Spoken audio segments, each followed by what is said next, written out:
Avoir un prédiabète ou vivre avec un diabète de type 2, c'est une réalité qui n'est pas évidente, on va se le dire, qui nous envoie plein de questionnements, plein de remises en question par rapport à nos choix et nos comportements alimentaires.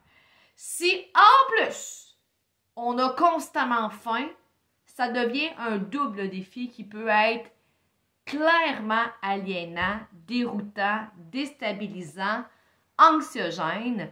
Donc aujourd'hui, j'avais le goût de te parler d'une autre cause alimentaire qui peut expliquer pourquoi tu as toujours faim et pourquoi tu as donc de la misère peut-être à gérer ton taux de sucre parce que tu vis avec le prédiabète ou le diabète de type 2. C'est parti!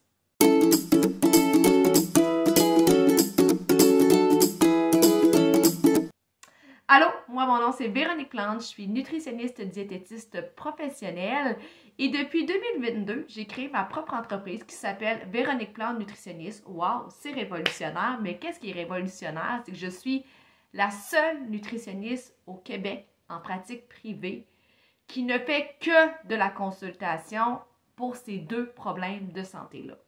Donc d'ailleurs, si tu ne me connais pas beaucoup, si tu me découvres actuellement, je t'invite à télécharger mon menu gratuit qui est juste en dessous de ma vidéo, qui va déjà te donner un aperçu de comment je perçois l'alimentation dans la simplicité, dans l'authenticité, excuse-moi.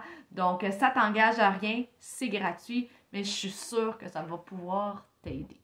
Donc aujourd'hui, je te partage une autre cause alimentaire de pourquoi tu as toujours faim, malgré le fait que tu prennes tes 3 repas, que tu prennes des collations, que tu essaies du mieux que tu peux de gérer ta faim.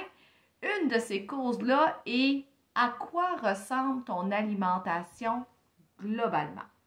Quand on regarde les statistiques au Québec, 80% et plus des gens interviewés disent que leur alimentation est bonne, voire excellente.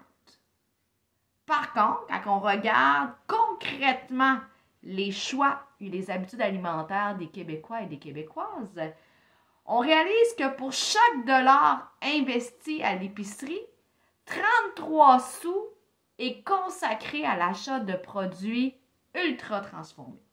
Qu'est-ce que ça veut dire les produits ultra transformés? Ça veut dire des produits avec une liste d'ingrédients longue. Genre de liste d'ingrédients qui est impossible de comprendre par les mots utilisés, les produits utilisés. Je dis aux gens, quand on ne sait pas qu'est-ce qu'on achète, c'est déjà un signe qu'on achète un produit ultra transformé. Des exemples concrets, des barres tendres du commerce, des muffins déjà préparés à la section de la boulangerie, une lasagne congelée prête à mettre au four. Donc, c'est tous des exemples de produits ultra transformés. Au-delà du fait qu'ils contiennent une liste d'ingrédients faramineuse, ces mêmes produits-là aussi sont souvent très riches en sucre ajouté. Et plus un produit est riche en sucre ajouté, plus ça fait monter ma glycémie vite. Donc, ça me donne un rush d'énergie, mais tout ce qui monte vite redescend vite. Même chose aussi dans ces produits-là, souvent, il y a beaucoup moins de protéines. Donc, encore une fois, si j'ai beaucoup de sucre ajouté, j'ai pas beaucoup de protéines, ça va aussi faire varier beaucoup mon taux de sucre. Et quand mon taux de sucre redescend, qu'est-ce qui arrive? Bien, j'ai faim à nouveau. Je suis une fille qui est très concrète dans la vie, donc je vais vous donner un exemple que je vois de façon régulière. Commençons par le petit déjeuner. Ma personne me dit « Véro, je mange mes 3 repas par jour et même je prends des collations parce que je ressens la faim entre mes repas. » Souvent, mon premier déjeuner va être un bol de céréales. Ce bol de céréales-là, souvent, je vais prendre des cornflakes pour dire quelque chose. Ou je vais prendre des croques nature ou un granola. Je vais rajouter du lait dedans avec mon café. Donc, quand on regarde la liste d'ingrédients des céréales que je viens de nommer, la liste d'ingrédients, elle est très longue. Il n'y a pas beaucoup de fibres là-dedans. Il n'y a pas beaucoup de protéines non plus. Il y a du sucre de rajouter. Donc, tous des éléments qui font que oui, j'ai déjeuné. Mais mon taux de sucre va être beaucoup plus à risque de varier rapidement. Et quand ça varie rapidement, je vais avoir faim. La faim se présente en avant-midi.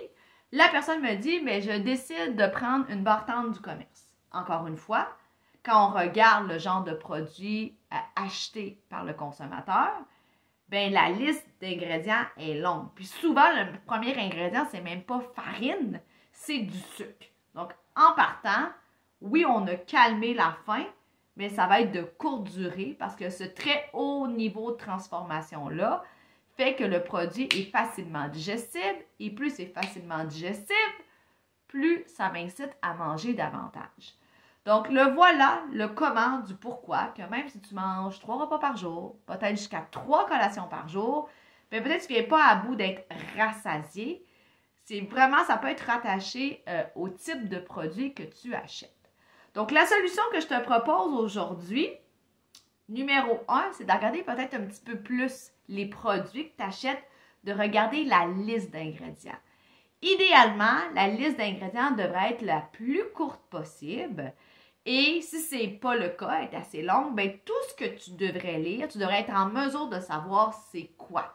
Tu devrais être en mesure toi-même d'acheter tous ces aliments-là de façon isolée à l'épicerie. Ça va déjà être un excellent point de départ pour manger moins ultra transformé, mieux gérer ton taux de sucre, mieux gérer ta glycémie, mieux gérer ta faim. Comme à l'habitude, aime, partage, commente cette vidéo-ci si tu penses qu'elle pourrait aider à d'autres personnes. Et surtout, n'oublie pas de t'abonner à ma chaîne YouTube parce que à tous les mardis, une nouvelle capsule éducative est lancée sur ma chaîne. Donc, merci à toi d'être présent dans mon univers. Merci à toi de prioriser ta santé et on se dit à mardi prochain.